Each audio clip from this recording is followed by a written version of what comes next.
Então o Raul pode ser aquele mais novo de preferência. Boa tarde a todos. Bom, primeiramente gostaria de agradecer ao convite, ao FUDEP, ao professor do Rildo. Isso aqui é um prazer, uma honra estar aqui com vocês, tentar trazer, enfim, algumas reflexões, um pouco da nossa experiência de atuação lá no Grupo de Direitos Humanos da Defensoria Pública. Enfim, eu acho que minha fala vai ser breve, eu vou tentar, eu costumo fazer falas provocativas. Eu acho que cabe um pouco a Defensoria Pública como, dentro da sua missão constitucional de defesa jurídica de populações necessitadas, de populações pobres e de promoção dos direitos humanos, da gente às vezes ter que botar mesmo o dedo na ferida e às vezes isso acaba parecendo um pouco provocativo, mas eu acho que cumpro aqui a minha missão. Bom, o proibicionismo e a guerra às drogas é uma política que nós já temos aí cerca de 100 anos, né, de proibicionismo, a guerra às drogas declarada pelo Richard Nixon nos anos 70, importada para outros países, principalmente aqui na América Latina. Ela importa aí uma série de ações de combate de guerrilha através do direito penal, do sistema de justiça criminal. Então, quando a gente vai falar sobre guerra às drogas, proibicionismo e sistema de justiça, a gente vai colocar, em primeiro lugar, os pingos nos is, né? O sistema de justiça não como garantidor de direitos, mas o sistema de justiça como violador de direitos, né? E aí é um dos principais aspectos que a gente precisa ressaltar, né? Como o sistema de justiça criminal, ele viola direitos humanos, né? E aí eu vou tentar traçar um pouco aqui, contar um pouco da experiência de atuação dentro dos direitos humanos para tentar justificar e demonstrar um pouco essa minha afirmação inicial. Eu penso e costumo brincar que na Defensoria Pública, lá no Núcleo de Direitos Humanos principalmente, eu me considero um redutor dos danos da guerra às drogas. A gente trabalha como redutor de danos, porque sequer a gente consegue alcançar o objetivo maior, que é de fato a garantia dos direitos, né? Então, como a gente é redutor de danos? Primeiro, fazendo defesa criminal de comerciantes varejistas de drogas, né? As pessoas, a grande massa das pessoas que são presas por tráfico de drogas ou acusadas de tráfico de drogas, elas são presas por quantias absolutamente irrisórias e insignificantes dentro do comércio de substâncias psicoativas. O delegado Dr. Orlando Zacconi, do Rio de Janeiro, ele costuma fazer ele fez uma analogia muito interessante dentro daquele filme Cortina de Fumaça, em que ele fala, para explicar, né, quer dizer, qual é a dimensão do tráfico de drogas, né? Não se prende lá aquele moleque negro na viela, lá no Grajaú, lá na Cidade Dutra, no Interlagos, ele tem lá uma pochete, uma sacola contendo lá 70 Eppendorfs ou pinos de cocaína, ele tem lá 150 pedras de crack e o juiz considera esse cara um grande traficante, ele merece 5 anos, 7 anos, 10 anos de cana, né? Quanto representa o que esse jovem está vendendo de drogas? Ele é absolutamente nada, nada. E aí a fala do delegado Orlando Zacconi é muito interessante, que ele fala, se você for entender o que é o mercado de drogas, e aí o Aristeu falou de uma empresa, né, eu acho que é bem isso mesmo a palavra, o que representa a quantidade de drogas que esse jovem está vendendo? Esse jovem, ele é como se fosse, quer dizer, e aí ele compara o mercado das drogas ilícitas das drogas lícitas. Se a gente for pegar na esquina aqui o seu José, dono do botequim, que vende drogas, ele vende cigarro, ele vende cachaça, ele vende cerveja, ele também vende drogas, né? Ele ganha dinheiro vendendo drogas? Ele ganha, ele faz a vida dele vendendo drogas lícitas, né? Quanto de dinheiro ele ganha vendendo cachaça? Ele consegue algum dinheiro, ele sustenta a sua família. Mas é ele o dono do negócio? Se a gente tem o dono do negócio, é o Bev, é a Pirassununga, enfim, as grandes indústrias de bebidas, tá certo? O comércio de drogas ilícitas, e ele diz isso, é exatamente a mesma coisa. Esse moleque que está andando na viela com não sei quantos pinos de cocaína, ele é o São José do dono do botequim. Aliás, ele não é nem o São José do dono do botequim, ele é um funcionário do São José, dono do botequim. Porque o dono da biqueira é o São José, dono do botequim. Tá certo? Então, a primeira tarefa de redução de danos é a gente evitar, ou tentar evitar a criminalização dessas pessoas. Um caso muito emblemático para mim, que marcou muito dentro da Defensoria Pública, foi fazer uma revisão criminal de um caso de Presidente Prudente. O sujeito foi condenado por tráfico de drogas, 5 anos e 10 meses. Qual foi a conduta dele? Ele estava saindo de uma boate com 2 mulheres, indo para o estacionamento, no carro dele.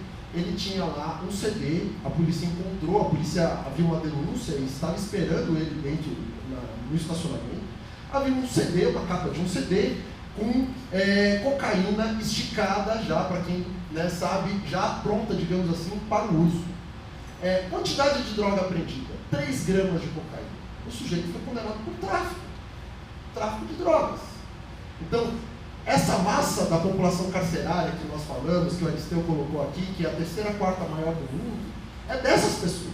São os funcionários do dono do botequim que estão presos. No ano passado, a prefeitura fez o programa de braços abertos, etc. E no bojo do programa ainda aconteceram diversas ações policiais, principalmente do DENARC, da Polícia Civil de São Paulo, que, segundo o grande traficante Juan Carlos Abadia, é a maior quadrilha de traficantes de drogas do estado de São Paulo. O DENARC foi lá e prendeu algumas pessoas. Prendemos o chefe da Cracolândia, o chefe do tráfico na Cracolândia.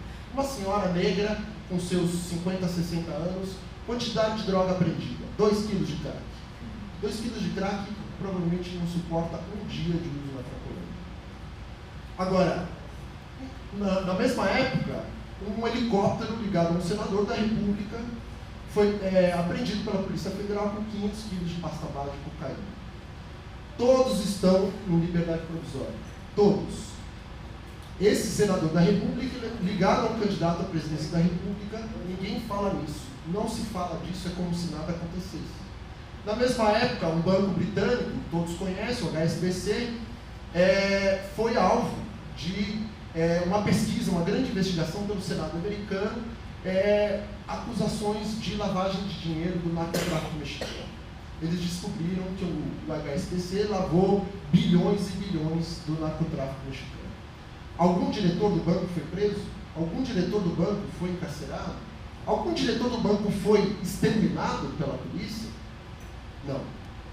Qual foi a pena que eles tiveram após o procedimento? Eles tiveram uma multa, pagar uma multa, porque afinal de contas, banqueiro só pode pagar multa, não pode ir para cadeia. Então, é esse o sistema de justiça criminal que vai encarcerar os funcionários do dono do botequim e que cabe a nós, Defensoria Pública, fazer a defesa. Essa é a nossa primeira atividade de redução de danos. Tentar evitar essa criminalização, esse encarceramento absolutamente absurdo, enfim, olhando com os dados da realidade, ele é absolutamente descabido. Mas não é só de encarceramento que o sistema penal, que o sistema de justiça, principalmente o sistema de justiça criminal, viola direitos. Ele viola direitos também com a caneta do juiz, do promotor, que muitas vezes arquiva os inquéritos dos chamados autos de resistência, do extermínio da juventude preta, pobre e periférica. Ontem eu estive em Mogi das Cruzes. Entre 2013 e 2015 aconteceram cerca de 6 chacinas em Mogi das Cruzes. Cada uma dessas chacinas morreram 3 a 4 vítimas, que dá um total de quase 25 pessoas, muito maior, até mesmo se a gente for comparar com o número da chacina que aconteceu em Osasco. Qual foi a surpresa ao ser divulgado pelos órgãos de imprensa de que as vítimas eram traficantes? Quer dizer, um grupo de extermínio, pessoas não identificadas, hoje sabemos, policiais, foram lá, mataram 3, 4 pessoas, jovens, negros. Tudo bem, é traficante. Tudo bem. E aí, o que faz o sistema de justiça? Não estou falando desse caso específico de Mogi, porque o inquérito ainda está em andamento, e nós estamos acompanhando, iremos acompanhar de perto e faremos com que a Polícia Civil cumpra a sua função, que o sistema de justiça cumpra a sua função de processar essas pessoas. Mas, em muitos casos, muitos mesmo, o sistema de justiça é conivente com essa matança. E a palavra não é outra, é conivência. Assim, a caneta do juiz que arquiva o inquérito, numa situação dessa, está tão manchada de sangue quanto o gatilho do policial que disparou a arma de fogo. Então, essa é mais uma questão, né? E que aí nós atuamos como redutores dos danos, porque aquelas mães já estão chorando a perda dos seus filhos e não há processo algum ou justiça alguma que vá trazer eles de volta. Tentando entrar dentro dessa questão da saúde mental, da saúde pública, comunidades terapêuticas. Como que o judiciário também compactua com violações de direitos humanos que ocorrem dentro do aspecto da saúde pública? Primeiro, é no uso da saúde pública como instância de controle social, certo? Internações psiquiátricas involuntárias, compulsórias em comunidades terapêuticas é sim o uso da saúde como uma instância de controle. Uma instância de controle, de aprisionamento. E aí, grande emergência, é evidente, eu concordo com o Djalma, o problema de comunidades terapêuticas é algo tão velho quanto lá para frente. Não só de comunidades terapêuticas, mas de hospitais psiquiátricos, espaços de internação, de reclusão, de populações, em português muito claro, populações indesejáveis. Tá certo? Qual é o público que é internado em comunidade terapêutica? É exatamente o mesmo que é encarcerado, é exatamente o mesmo que é exterminado por grupos de extermínio. É a mesma população, é a mesma cor da pele, é a mesma classe social, é o mesmo local de moradia. O uso da saúde pública como instância de controle social. Saúde pública, ela é um direito, tá certo, de todos. As pessoas têm que ter o direito de acessar o serviço. Quando ela quiser acessar o serviço. Se ela não quiser acessar o serviço, é um direito de autodeterminação dela fazer com a saúde dela o que ela bem entender. Então, logo após aquela operação Dor e Sofrimento, né, em que a polícia fez uma ocupação militar no centro, na Cracolândia, bateu nas pessoas, inclusive o doutor Arthur Pinto teve a felicidade de entrar com aquela ação civil pública contra aquela prática absolutamente horrenda, bárbara, da polícia impedir que as pessoas permanecessem nas ruas, permanecessem sentadas, permanecessem nas ruas. Após aquela ação absolutamente desastrosa e autoritária, extremamente autoritária, o Estado começou a mudar. Então, não vamos, quer dizer, até atendendo um pouco ao argumento de que o problema de drogas não é um problema de polícia, mas um problema de saúde pública, começou-se a utilizar, então, de forma mais efetiva, inclusive atacando os avanços, os poucos avanços obtidos na reforma psiquiátrica, na reforma sanitária, para usar a saúde pública como instrumento, então, desse controle dessas populações. Então, tudo bem, a gente não pode bater, exterminar, empreender, então tudo bem, então a gente vai internar. A gente vai internar onde? Num lugar bem longe, porque eu não quero nem ver a cara desse sujeito. Onde que ficam as comunidades terapêuticas? Não é à toa que elas ficam longe. Elas não ficam na Vila Mariana, elas não ficam sequer no Grajaú. As comunidades terapêuticas que nós conhecemos em São Paulo, elas ficam no Marcilac, elas ficam bem na zona rural, bem o mais longe possível das pessoas, das vistas nossas. Né? Então, as internações forçadas, involuntárias e compulsórias estão sim sendo utilizadas como instâncias de controle social de populações indesejáveis. Né? E aí, claro, primeiro, o que aconteceu no Cratóide foi emblemático. Uma pena o Dr. Samuel não está aqui porque foi emblemático. A ação que foi anunciada como uma internação compulsória em massa, por ação, inclusive, do Ministério Público, em parceria com a Defensoria Pública, nós conseguimos barrar isso, né? E o projeto inicial foi mudado bastante, né? E o que se viu foi uma fila de mães que não conseguiam acesso no serviço público e batiam a porta do CAPS, não tinham atendimento, e foram lá buscar internação lá no Cratóide. Quer dizer, essa fila de mães era muito simbólica. O Estado queria internar todo mundo compulsoriamente à força, né, nos moldes do que aconteceu no Rio de Janeiro. E aí, não, tudo bem, não vai acontecer isso. Então, o que nós vamos fazer? Ah, tem uma fila de mães aqui enorme que vai lá no CAPS e não consegue tratamento para o seu filho. Então, a gente precisa dar uma resposta para essas mães.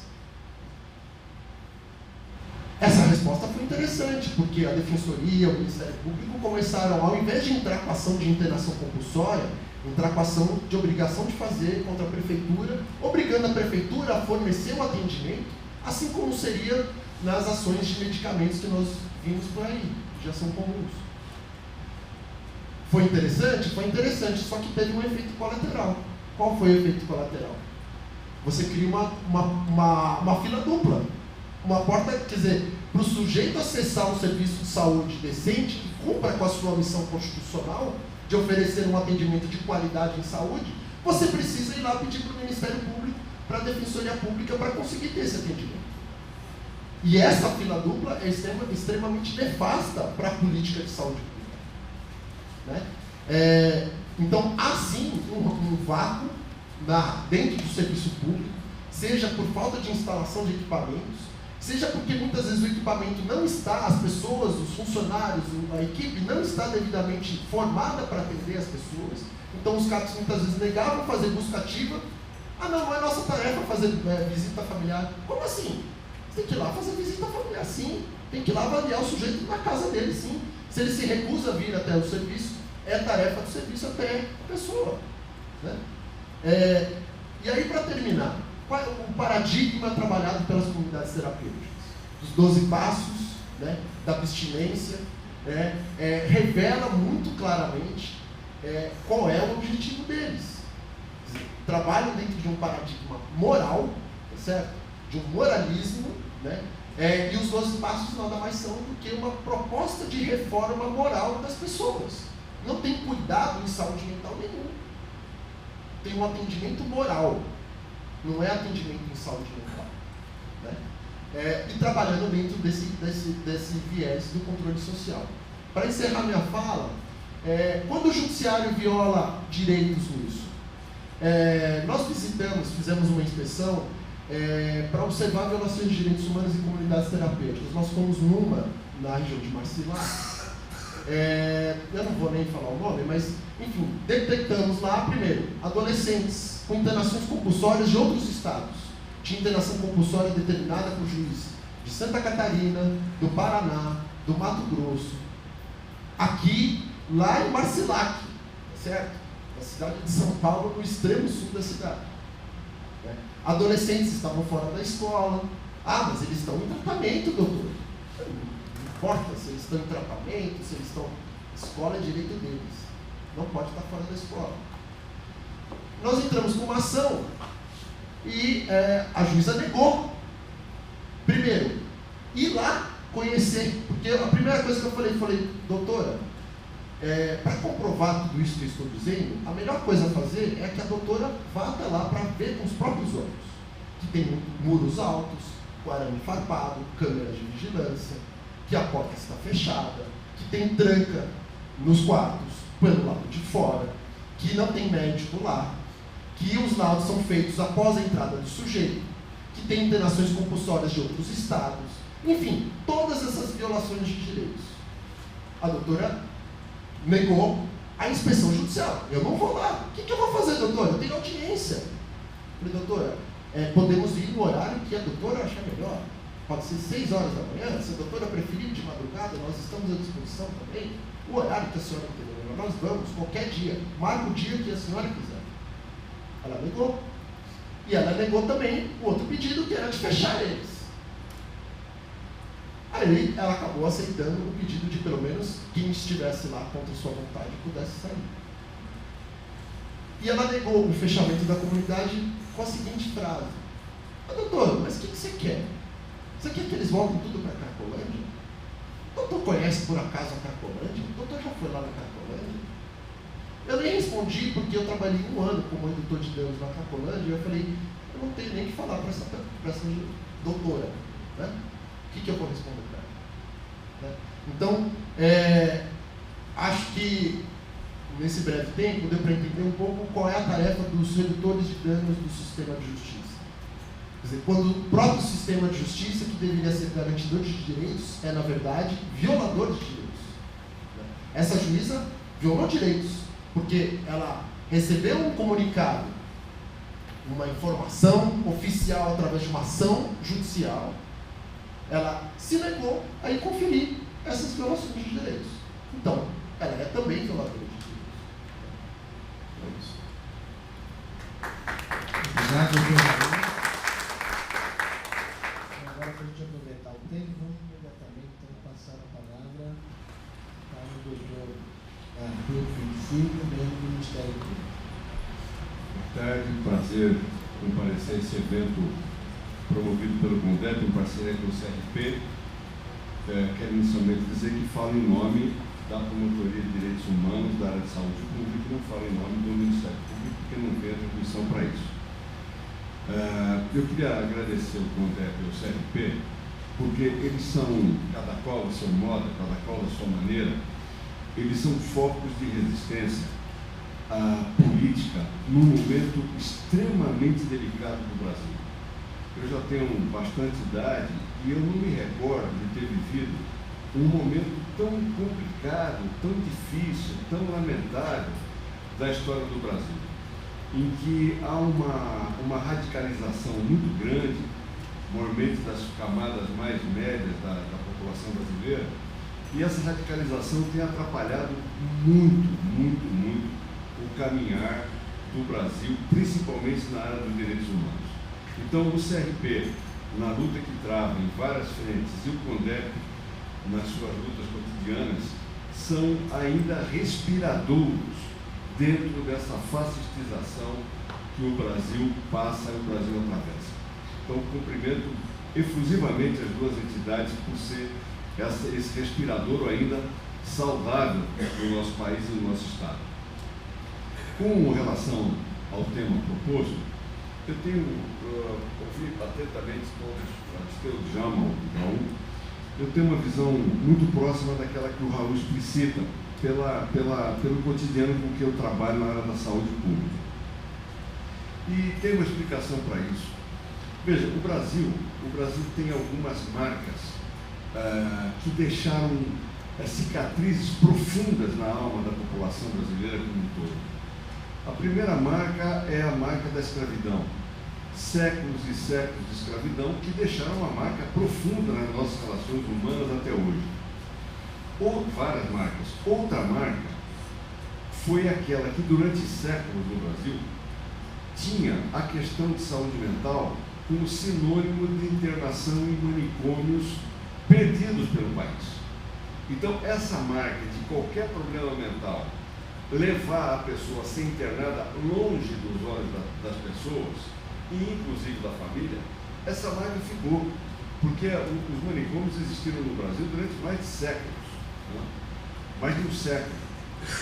Essa marca ficou, então é muito comum até hoje, são marcas culturais profundas. Então é muito comum até hoje, uma mãe ou um pai cujo filho apresenta qualquer tipo de problema de doença mental, a primeira ideia que ele tem é de internação. O primeiro contato que eu tive com a questão dos manicômios foi uma tragédia pessoal imensa na década de 70. Eu tinha um amigo muito inteligente, extremamente inteligente, colega de escola, que teve um surto psicótico. Hoje eu percebo que foi um surto psicótico. E a mãe, na melhor das intenções, o internou na Casa de Saúde Anchieta, em Santos. Todos conhecem.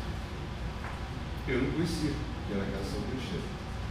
No primeiro domingo, acho que a visita era no domingo, primeiro domingo que ele estava internado, eu e um queridíssimo amigo, que era estudante de jornalismo, nós fomos visitar esse colega. E ali vimos o horror que era a Casa de Saúde Anchieta. Era época de choques, era época de pancadas, era época de maus tratos, era época de sujeira. Um horror tão profundo que nós saímos dali com a deliberação de que esse estudante de jornalismo, que era amigo comum, iria se internar falsamente no hospital, na Casa de Saúde Anchieta, para fazer uma matéria sobre o que ele via lá. E tentamos levar isso à frente. Eu, dizendo que era irmão dele, levei até o lugar buscando internar esse pretenso irmão. Evidentemente que os caras perceberam que tinha alguma coisa errada e não internaram. Mas a partir dali, ficou claro que o manicômio era uma coisa desumana. Tanto que esse meu queridíssimo amigo ficou lá alguns meses, saiu e algum tempo depois se matou. Então, eu tenho uma experiência aqui, a Casa Anchieta, por coincidência, ela foi fechada em 89 pela Thelma de Souza, prefeita de Santos, e ela foi meio paradigmática na luta antimanicomial. A Casa Anchieta é uma das casas de horror do Brasil. Nós temos a Casa de Barbacena, que gerou o livro da Daniela Bex maravilhoso, em que 60 mil pessoas morreram, né? Morreram de frio, de fome, de espancamento, de maus tratos. Nós temos vários episódios nos povos de Goiás, né, que era uma cidade que trabalhava, colocava esses, chamavam de bobos, pequenos retardados, quase como escravos, isso ainda no século passado. Nós temos aqui uma acusação gravíssima, que o Rio sabe perfeitamente bem, foi apurada na Comissão da Verdade da Assembleia Legislativa de São Paulo. Tem uma acusação muito séria de que o Juqueri abrigou presos políticos ilegalmente colocados ali durante a época pior da ditadura militar. Essa acusação ela é difícil de ser provada, porque na década de, salvo engano, 80, 90, teve um incêndio justamente... 2005, o último incêndio que teve. Um incêndio que pegou toda o arquivo, justamente os arquivos do Juqueri. Então essa denúncia é muito difícil de ser provada, mas haverá tentativa de se provar isso.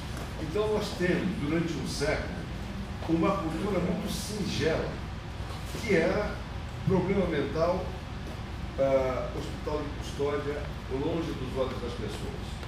E o que acontecia ali, pouco se interessava, como o que acontece dentro dos presídios, pouco interessa as pessoas.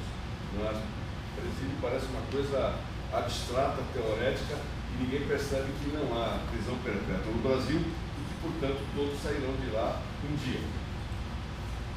Pois muito bem. Diante dessa constatação, eu me lembro muito bem de outro episódio muito interessante que me marcou profundamente para ver o que era a ditadura junto da questão da saúde mental.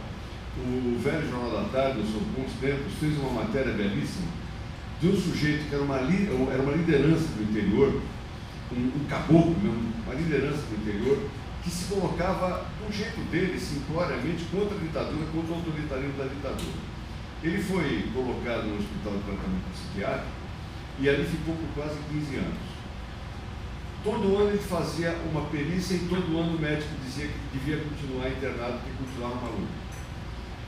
Até que mudou o médico. E o médico pegou a ficha dele, o médico novo pegou a ficha dele, já na década de 70, pegou a ficha dele e viu o seguinte: ele estava internado porque ele se apresentava para o exame com uma banana no bolso e com um sorriso parvo no rosto. Isso era o que o médico anterior escrevia. E o médico nunca perguntou a ele por que ele tinha aquele sorriso e por que ele tinha uma banana no bolso. Esse médico perguntou, o médico não perguntou: escuta, por que você tem uma banana? Você vem aqui com uma banana no bolso, coisa esquisita. Ele falou: não, terá de esquisito, a banana é sobremesa. Então eu guardo a banana porque me dá fome por volta de 4 horas da tarde. A banana é a sobremesa que eu como à tarde. E por que você tem esse sorriso esquisito, rapaz? Sempre que sorriso meio bobo na cara, que negócio é esse? Ele falou: olha, eu aprendi com minha mãe e com meu pai que quando a gente chega num lugar que a gente não conhece as pessoas, é de bom tom fazer um sorriso, fazer um gesto de amizade. Para o outro, isso é um fato real. Para o outro médico, ele era doido, ficou vários anos internado, e esse desinternou. Então você deixar também na mão do psiquiatra a vida, a vida humana é grave, porque às vezes o psiquiatra tem problema mental mais grave do que a pessoa que está com problema mental. Então, é uma situação gravíssima. Às vezes pois bem, isso ficou muito claro na década de 70, 80, que o horror das colônias, isso os jornais começaram a dar, foi um momento bom do Brasil, né? começo da discussão contra a ditadura, os jornais começaram a perceber que a ditadura estava acabando, e foi um momento muito interessante do Brasil, e aí veio a luta antimanicomial com muita força e conseguiu colocar uma lei de 2001. Essa lei inverte ela. Veja, o problema cultural persiste. Na cabeça das pessoas, o problema mental é internar. E há 15 anos atrás, faz aniversário agora, dia 6 de abril, a lei, 15 anos, ela inverteu a lógica. Inverteu completamente a lógica. Começou a desinternação, começou um outro tipo de análise, outro tipo de visão. Mas isso ficou um pouco ainda não resolvido. Eu vou dar um exemplo tive agora no Vale do Ribeira. Eu tenho até uma filha que trabalha lá como produtora. O Vale do Ribeira é uma região mais pobre do estado de São Paulo, todos sabem disso. É uma região com quase 500 mil pessoas. Quase 500 mil pessoas. Um estado de miséria muito grande. Quilombos, tem muitos quilombos lá, tem muitas populações indígenas. Enfim, é um lugar complicadíssimo do estado de São Paulo. Quantos CAPs tem lá? Um CAPs em registro. Um CAPs em registro. CAPs 1 em registro. Agora estão fazendo um em Miracatu. Então é uma região desassistida, completamente desassistida sob o ponto de vista da saúde mental. O único hospital público é um hospital que fica agora me fugiu a nome da cidade, Pariquera, com pouquíssimos leitos de internação. Então é uma região do estado absolutamente desassistida na área da saúde mental. E alguém pode falar, bom, mas saúde mental, eu penso, e tive experiência nessa área, que o sofrimento mental talvez seja o pior dos sofrimentos humanos. O pior. Porque aquela pessoa que te procura e fala, doutor, eu estou com um chip implantado no meu corpo e os ETs me monitoram todo o tempo, aquilo para ela é verdadeiro. O sofrimento dela é real. Para ela está sendo monitorada a todo tempo por alguém que ela não conhece. Então, o sofrimento mental é um sofrimento dramático.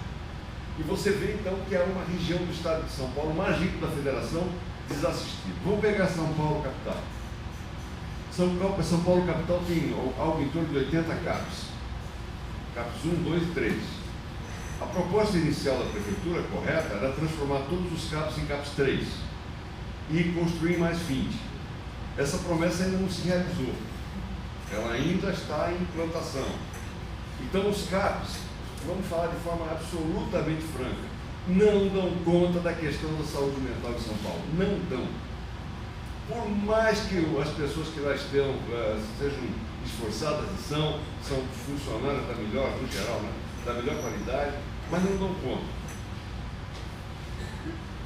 Então, a luta antimanicomial que se consubstanciou na lei, ela não foi realizada inteiramente porque a rede não foi montada. E nós estamos falando de São Paulo. Se a gente for no Ceará, se a gente for na Paraíba, se a gente for na Bahia, a situação é muito pior. Se a gente for no Amazonas, a situação também é ruim. Se for, enfim, no estado mais rico da federação, a lei não se plantou na realidade cotidiana das pessoas. A mãe que leva a pessoa o filho ao CAPS, ela às vezes tem uma resolução, mas às vezes não tem. Às vezes marca para voltar daqui não sei quanto tempo. Às vezes marca para ela sair às 5 horas da tarde, porque fecha. Então, nós temos que entender que é necessário que a lei seja implantada no cotidiano das pessoas dentro dos modos que ela traçou, que é uma rede de saúde mental estruturada na cidade e no estado que dê conta do problema de saúde mental. Não só da saúde mental oriunda das drogas, mas saúde mental lato sensu. O psicopata, o psicótico, precisa de tratamento. Então, nós não temos isso ainda implantado, mesmo depois de 15 anos da definição da lei. Nesse vácuo, que foi a palavra correta usada pelo Djalma, nesse vácuo surgem as comunidades terapêuticas, que não são nada boas. Elas não têm uma legislação que as regule de forma muito adequada, não tem. Há normas esparsas sobre a questão das comunidades. A lei de 2001, ela dá parâmetros muito genéricos, mas dá parâmetros muito genéricos e corretos. Quer dizer, a comunidade terapêutica ela tem que ter médico, psiquiatra, psicólogo, lazer, etc, etc, etc. Ela tem que estar inserida no processo. E o que se vê hoje das comunidades terapêuticas, elas são um sucedâneo dos velhos hospitais psiquiátricos. É isso que elas são. As pessoas colocam os filhos nas comunidades para se ver livre deles, não aguentam mais aquilo dentro de casa. Não é brincadeira você lidar com um psicopata ou um psicótico dentro da tua casa todo o tempo, sem tratamento. É desesperador. Eu não culpo absolutamente uma mãe ou um pai que em desespero interna um filho, como você mesmo falou que fez, interna uma pessoa para tentar resolver o problema dela. E elas se aproveitaram desse vazio da rede para se implantar na sociedade. E se implantaram de uma maneira mais absurda possível. Todos falaram aqui, são sítios transformados em depósitos de pessoas com problemas mentais. Isso não resolve o problema, mas alivia para a mãe. É muito interessante, quando houve a Operação Sufoco, que foi aquela coisa da PM batendo todo mundo ali na Cracolândia, que foi um horror, disparou todo mundo, enfim. Ficou claro pelos psiquiatras e das várias tendências que para que uma comunidade terapêutica dê mais ou menos certo, e qual é o certo? O certo é a remissão, se fizer tudo direitinho, é a remissão em 15% dos casos somente. 15% dos casos. Mas para que haja remissão em 15% dos casos do problema mental, qualquer que seja ele, normalmente da questão das drogas, o cidadão tem que ficar na comunidade durante 6 meses, comunidade que tem atendimento médico, psiquiatra, com lazer, enfim, dos modos que a lei determinou.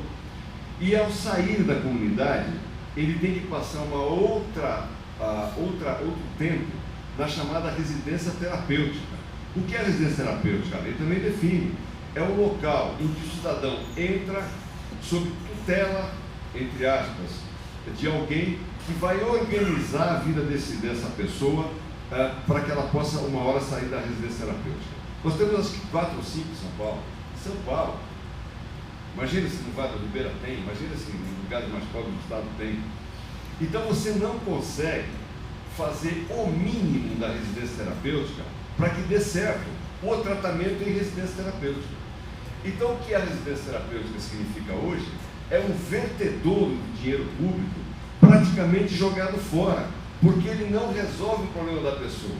O que é hoje a comunidade terapêutica? É um local em que a pessoa vai por moto próprio, porque ela está com um problema na rua, ela está sendo procurada pelo traficante, ela está numa situação que ela tem que buscar alguma ajuda, ela vai passar uma temporada ali, fica 2, 3 meses e sai. Ou é aquela família em desespero que coloca o filho, a filha, o parente qualquer naquele lugar para se ver livre dele um tempo, porque depois ele volta nas mesmas condições. Ele volta nas mesmíssimas condições. Então, nós estamos na questão da saúde mental, penso eu, num dilema que é o seguinte: tem que implantar a rede. Ou se implanta a rede, ou nós não vamos segurar as comunidades terapêuticas. Implantada a rede, e concomitantemente a não implantação, é fundamental, e aí eu faço a proposta, que a vigilância sanitária do Estado seja instada a visitar cotidianamente, como um trabalho cotidiano, essas residências terapêuticas implantadas pelo interiorzão velho de São Paulo. Elas mudam de uma cidade para outra. Nós tivemos situação de uma promotora muito aguerrida em Bragança Paulista, que começou a fazer um trabalho maravilhoso. O que eles fizeram? Saíram e foram para Atibaia, saíram e foram ali do lado. E deixaram a promotora sem ter o que fazer, porque ela foi embora da cidade, monta outro lugar. Até o promotor chegar a conhecimento dele que existe a comunidade, não a defensoria, demora um tempo. E elas vão pulando. Então a vigilância tem esse papel de acabar. E outro, o Estado, eu falo Estado, eu não falo só o Estado Federal de São Paulo, eu falo o Estado brasileiro, tem que regulamentar essas residências de forma muito clara e fechar aquelas que não se adaptam à legislação brasileira. Sob pena da gente fazer na saúde mental um faz de conta, jogando dinheiro fora para essas comunidades terapêuticas que estão engordando o bolso de muita gente, sem efetividade na saúde mental do cotidiano das pessoas. Era mais ou menos isso que eu queria dizer. Muito obrigado. Já tinha mais 2 minutos, o doutor Arthur, um exemplo de organização na sua fala e economia. Muito obrigado. Bom, então agora nós vamos passar para a nossa etapa. Nós vamos então convidar aqui os outros debatedores.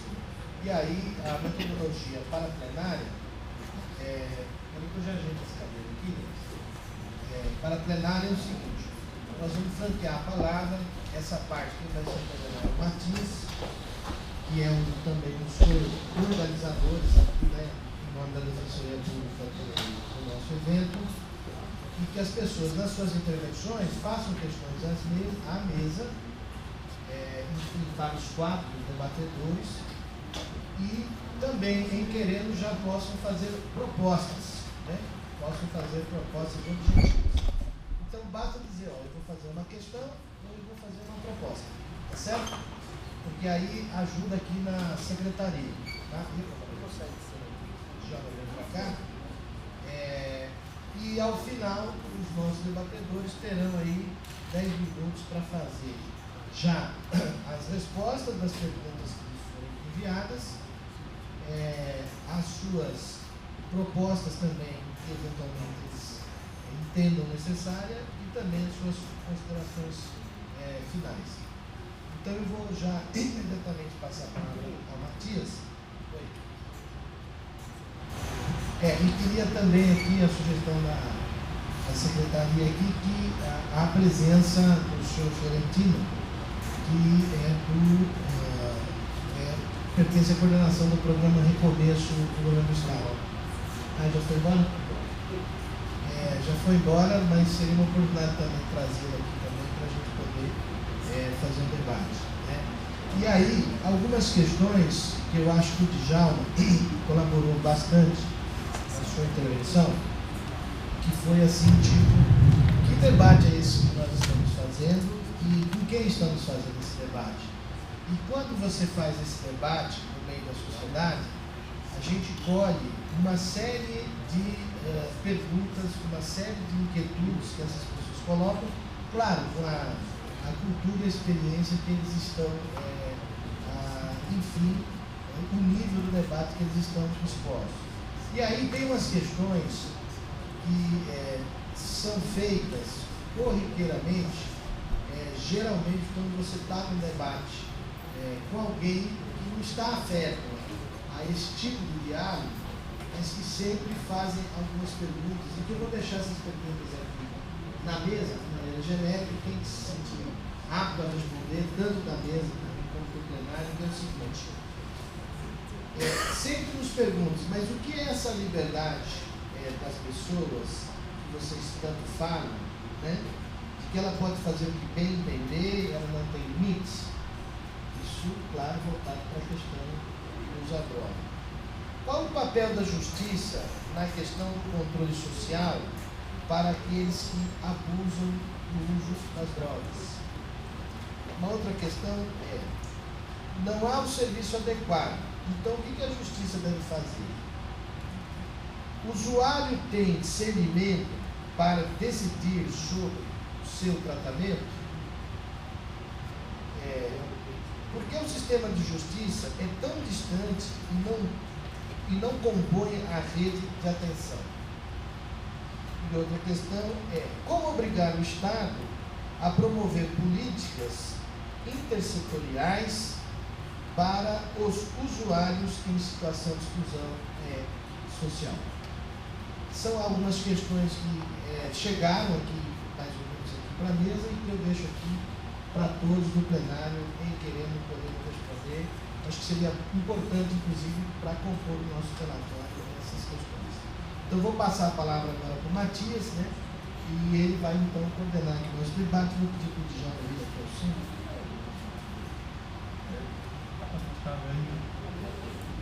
Bom, gente, eu vou então só fazer a função aqui de organizar as perguntas, Quem que quer começar? Você, depois...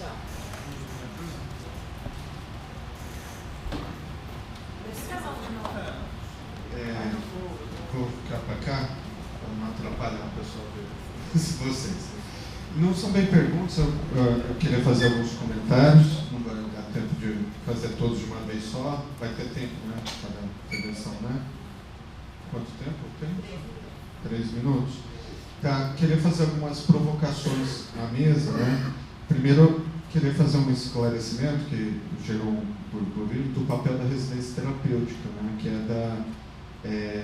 residência terapêutica é para egressos de hospitais psiquiátricos que foram abandonados durante muito tempo em hospitais psiquiátricos, que perderam seus vínculos familiares, às vezes nem têm familiares, né? Eu queria falar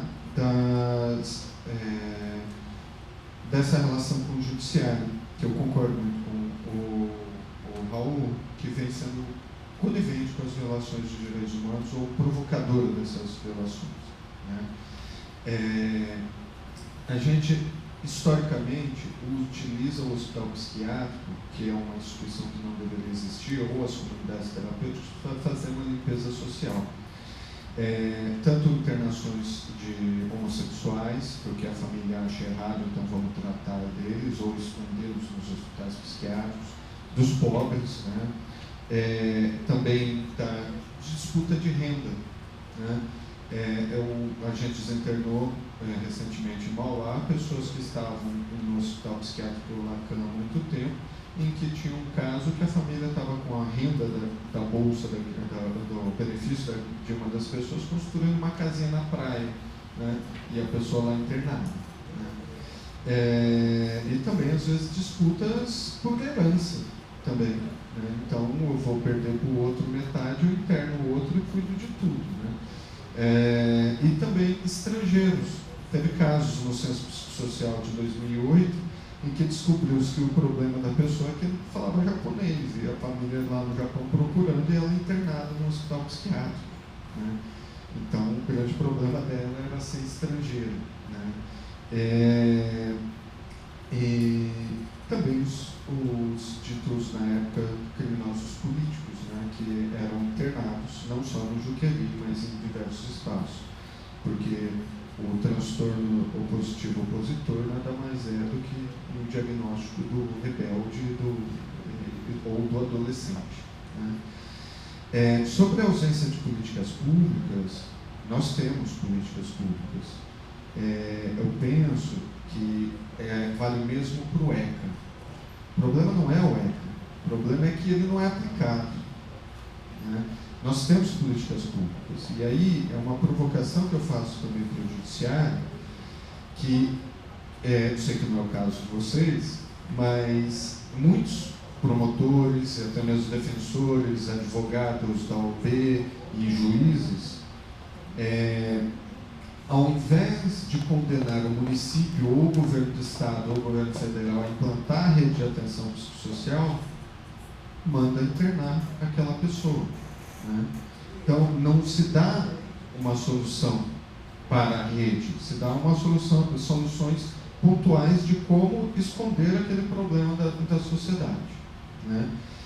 E isso se repete muito com as internações compulsórias, que muitas vezes colegas de vocês trabalham, inclusive, sem a existência de um laudo médico, né? E a internação compulsória, a princípio, criada para aquela pessoa que cometeu um crime e é considerado inimputável ou semi-imputável, que pode ser determinado que ela não, sendo inimputável, que ela vai fazer um cuidado de saúde mental para que não reincida ou que acabe, cesse esse sofrimento, né? Que aí entra naquela coisa da perícia, que é houve cessação de periculosidade. Então, meu orientador do doutorado brinca que ele não atestaria para ninguém que cessou a periculosidade. Ele pergunta às vezes para os alunos: vocês juram que eu vou sair daqui e não vou cometer um crime? Entendeu? Quem atesta que eu não vou fazer um crime? Acabou? Só terminando essa parte, depois eu me inscrevo de novo, né? Acho que é melhor me inscrever de novo depois das pessoas falarem, que aí eu vou desencadeando outras linhas de pensamento, mas além disso tem colegas, tanto do Ministério Público, tanto do Poder Judiciário, pensando, por exemplo, em implantação em algo que existe no Texas, nos Estados Unidos, aqui, que é a justiça terapêutica, né? Na contramão dos dados que demonstram que o cuidado obrigado, 99% dos casos, não resulta em nada. Né? Obrigado pelas perguntas. Antes de passar para a próxima, deixa eu só registrar a presença aqui de alguns movimentos e entidades. Se quiser já ir passando o microfone para o colega ali. Então, o Movimento Nacional de Direitos Humanos, a Frente Estadual Antimanicomial, Unidade de Acolhimento Transitório da Brasilândia, CAPS-AD, da Vila Arapuã, Secretaria Municipal de Direitos Humanos do município de São Paulo e o SEDEC Interlagos. Muito obrigado pela presença. Boa tarde a todos, todas. Visita muito boa mesmo, assim, ótimo, mas acho que tem um assunto, uma temática, que acho que ficou faltando, assim, discutindo, que é a questão da legalização e criminalização das drogas. A gente está discutindo aqui uma temática muito específica, mas está dentro dessa coisa maior que é isso. Bem, a guerra às drogas faliu, né?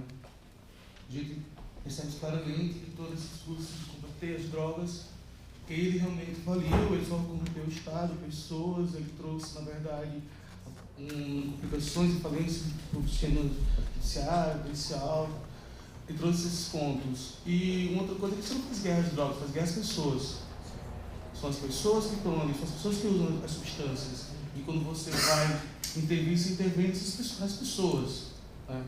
Então, a gente, partindo desses princípios, nós olhamos que hoje em dia, mais do que nunca, você tem políticas que promovem essa intervenção, seja ela jurídica, militar ou médica, né, de formas onde você medicaliza a vida, você torna a vida extremamente algo médico e jurídico. E você esquece de dizer que essas pessoas também podem ter o direito de usar substâncias. Elas podem ser pessoas produtivas, podem ser pessoas fazendo parte da sociedade, elas podem ser pessoas que podem cooperar com todos e viver de uma forma positiva se você souber lidar com essas diferenças que são o uso dessas substâncias. Poxa, o uso problemático de drogas é uma pequena parcela no universo das pessoas que consomem substâncias. Muitos de nós aqui consumimos muitas substâncias. Eu consumo substâncias lícitas e ilícitas. Nem por isso eu preciso ser encarcerado, eu preciso estar numa unidade de tratamento, nada disso. Eu sou uma pessoa que preocupa muito bem com a sociedade. Então, eu acho que essa discussão tem que ser tratada. Eu acho que a gente tem que tratar também a questão da legalização e criminalização das substâncias, dentro de todos os pontos possíveis, para que a gente possa chegar a essas questões não menores, mas mais culturais, por exemplo, é a questão do encarceramento. O que é o encarceramento, se não a punição do indivíduo por uma atitude de liberdade, que é usar o seu corpo para usar aquelas substâncias? Sim, temos problemas, temos pessoas que desenvolvem questões mais sérias? Sim, temos. Mas isso aí pode ter um olhar específico para isso. Não podemos universalizar as questões, deixando todo mundo no mesmo patamar de problemática, possibilitando que venha o Estado e intervenha de formas até com a morte desse sujeito. O outro ponto rapidinho, que eu acho que aí vem uma coisa muito particular minha, que vem do meu universo. Eu sou reitor de danos, coordeno um projeto chamado Projeto Oficinas, ligado ao SEDEC Interlagos, trabalho na região da Cracolândia ali, já há alguns anos. E uma questão que me pega muito é a falta de políticas públicas tocante ao uso de drogas para crianças e adolescentes em São Paulo. Você não tem isso. É quase um tabu falar sobre drogas de criança e adolescente, como se crianças e adolescentes não usassem também drogas, ou qualquer outro tipo de substância, que dá o nome. Se trata dessa forma, você tem os CAPs infantil pouquíssimos na cidade e deficientes, você não tem espaços de convivência, você não tem espaços, o chamado ECA, que é o espaço de convivência de crianças e adolescentes, você não tem isso no centro da cidade. Você vai com que as crianças ficam abandonadas, tem uma repressão extremamente forte por parte de instituições como a GCM, a PM, a criança e adolescente, fazendo com que cada vez mais essas crianças saiam, principalmente as crianças que moram na rua, se direcionam mais à Cracolândia. Eu tenho percebido muito isso, o aumento de crianças e adolescentes na Cracolândia, coisa que existia anteriormente. Então, é isso que eu quero trazer. Assim, eu acho que falta discussões de política para crianças e adolescentes que fazem uso de substâncias na cidade de São Paulo, e eu acho que a gente pode tentar discutir de uma forma mais aprofundada, mais séria, a questão da legalização e descriminalização das drogas.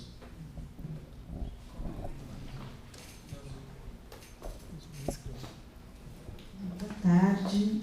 Sou da região do ABC, sou uma trabalhadora do SUS e acho que primeiro dizer da importância aqui desse debate. Acho que dizer que, não sei se a pergunta era para quê ou qual o sentido, mas acho que há muito tempo não vinha um debate tão importante, tão consistente como esse. Vou paralisar os outros, né? As pessoas trouxeram as reflexões aqui da mesa. E aí eu queria trazer uma questão que é a história do cuidado em liberdade, né, da política cuidado em liberdade.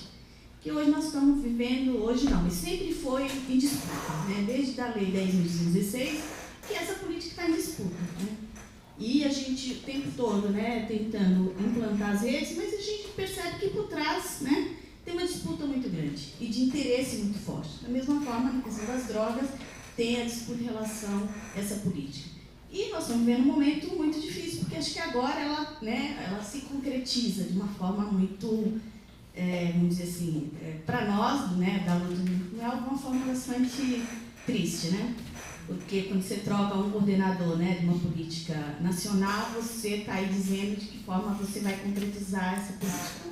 Acho que nós estamos vivendo hoje é isso, assim, tentando implantar uma rede que tem uma disputa muito grande, né? Não é à toa que os CAPs, né, eles não conseguem, de fato, ter a sua missão, ter a sua estrutura, os pontos da rede de atenção psicossocial são, né, não são efetivadas, a história das repúblicas terapêuticas, que não era residência, a gente está falando de repúblicas terapêuticas, por que esse dispositivo importantíssimo da rede, né, de álcool e das drogas, ele parece não estar se efetivando porque não tem interesse. O interesse são as repúblicas terapêuticas, que tem por trás uma lógica, que é a lógica, né, do comércio mesmo, né, e o que traz por trás disso. Então, acho que assim, os elementos importantes para a gente hoje, né, é de fato disputar essa política.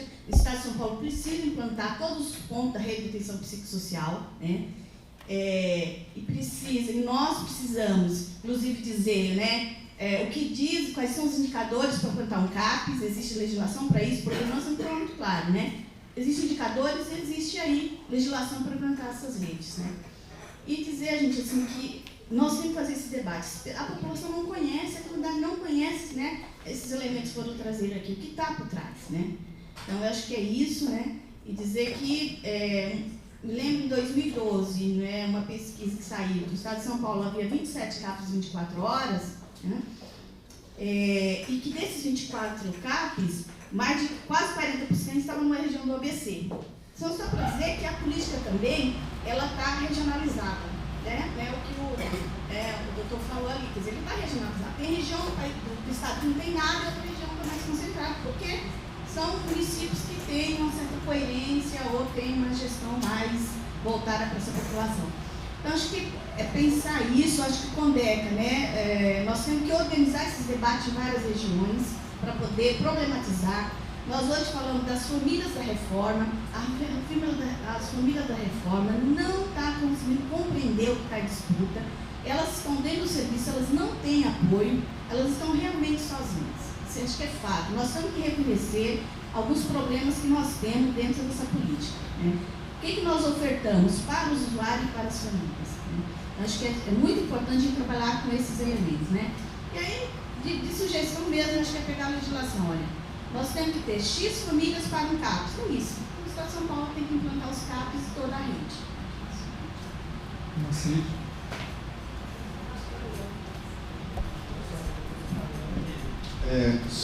Foi ótimo ela falar, que até organizou minha fala. Que ela pega num ponto que são os municípios, fica dependendo dos municípios terem uma gestão progressista que queira implantar, né? E até fazendo a relação com a audiência anterior que discutiu o financiamento, foi apresentado dados lá de que o governo do Estado de São Paulo gasta 52 milhões com o tratamento de álcool e outras drogas, com a política de álcool e outras drogas no Estado de São Paulo. Isso eu já considero uma cifra ínfima, né, para uma política tão importante no Estado de São Paulo. E fica pior ainda quando você vai para dentro dos dados e fica demonstrado que 21 milhões desses 52 milhões vão para comunidades terapêuticas. E, mais grave ainda, quando você junta com a constatação de que o governo do Estado não financia a implantação ou o custeio mensal de nenhum ponto de atenção da rede de atenção psicossocial. Né? Para não ser injusto, eles dão R$10.000 para a implantação de uma residência terapêutica, uma vez na vida, para comprar os móveis, e atualmente eles financiam R$20.000 por mês da residência terapêutica até o Ministério da Saúde começar a financiar, que aí tem todo o credenciamento. Então é isso que eles colaboram com a rede de atenção psicossocial, em uma portaria recente da Secretaria Estadual de Saúde. Ou seja, os outros 21 milhões,